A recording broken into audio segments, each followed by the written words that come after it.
Hello students. In this video, we're going to discuss real numbers, algebraic expressions, and exponents. So let's get started.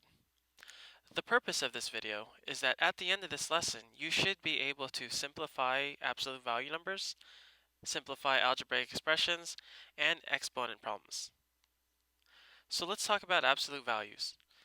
An absolute value is any number that gives the distance away from zero or a starting point. So let's take a look at this map. So we used the number line and we've put it on top of a map that sits on top of Madison.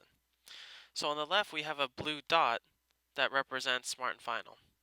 And we have another blue dot that represents the freeway. Now if we're over here where Madison is, the question is which is further from Madison, Smart and Final or the freeway? So looking at this number line, they're both 3 spaces away from Madison. So technically they are the same distance away. So when we look at those things, one is at -3, and if one is at -3, so that's Smart and Final, that actually means it's about 3 spaces away from Madison. And if we look at the freeway, the absolute value of that distance, so the absolute value of 3 is 3, they both give you an absolute value of 3, which means they are the same distance from Madison. So if we look at example 1, what is the absolute value of -9?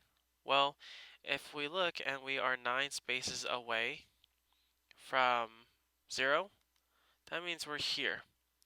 Well, that distance from -9 to 0 is 9. Therefore, the absolute value of -9 is 9.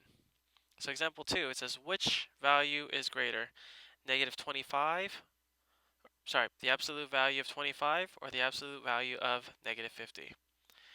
So if we find the absolute value of each item or each number, we find that this is 25 and this is 50. So clearly the absolute value of -50 is a greater value. So quick review on algebraic expressions. Algebraic expressions have certain things we have to discuss. It has like terms, and these are just terms that are alike. So if one value has an x and so does another, they are like terms. If one value has an x and one does not, then they are not like terms. So back in middle school, you guys learned about the distributive property. Now the distributive property is defined as to give out or share something with everyone. And that's the definition that's online. So if we look at this expression below, it says 2 times the quantity x plus 5. So what we're doing here is, because this 2 is in front of this quantity, we are going to distribute it to each piece. So we have 2 times x plus 2 times 5. So notice how the 2 was distributed to each value in the quantity. 2 times x is 2x, and 2 times 5 is 10. Another definition, or another thing we have to discuss, is substitution. Substitution means that we are going to replace one thing with another. So let's look at the example below. It says let x equal 5. That means we could substitute the value 5 for x because they are equivalent. The next portion says simplify 2x plus 3. So in this instance, instead of writing x, I can replace it or substitute it with a 5 because they're the same. So 2 times 5 plus 3. 2 times 5 is 10 plus 3. That means we have 13. So let's look at the 3 examples below. It says 4x plus 5. It also says x equals 3. So we could then, again, simplify. And we get 12 plus 5, and that is 17.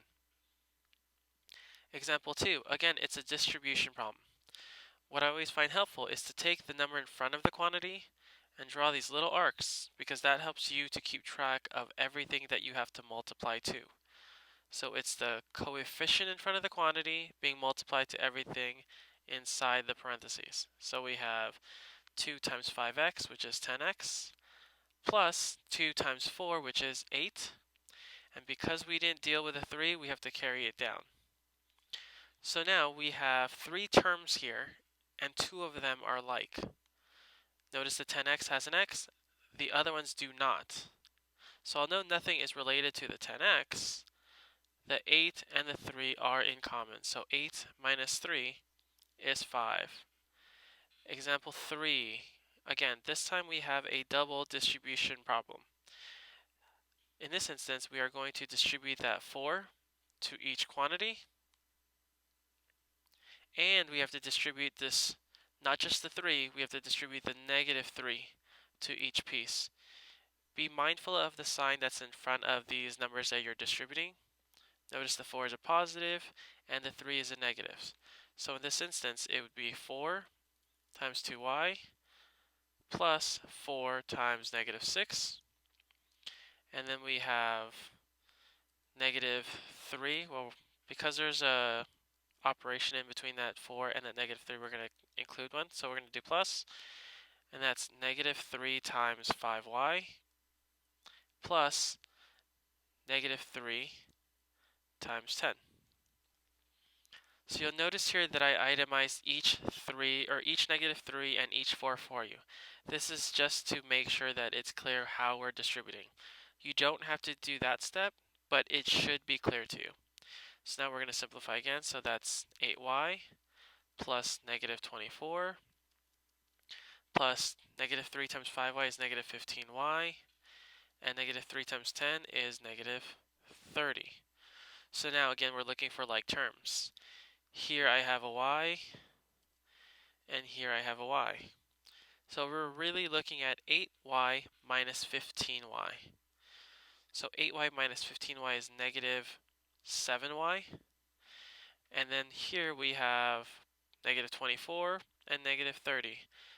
Remember, because they are both negatives, we're going to add them up and keep the sign. So that's going to turn into negative 54. Now we have all terms that are alike combined, and we can't do anything else with the rest.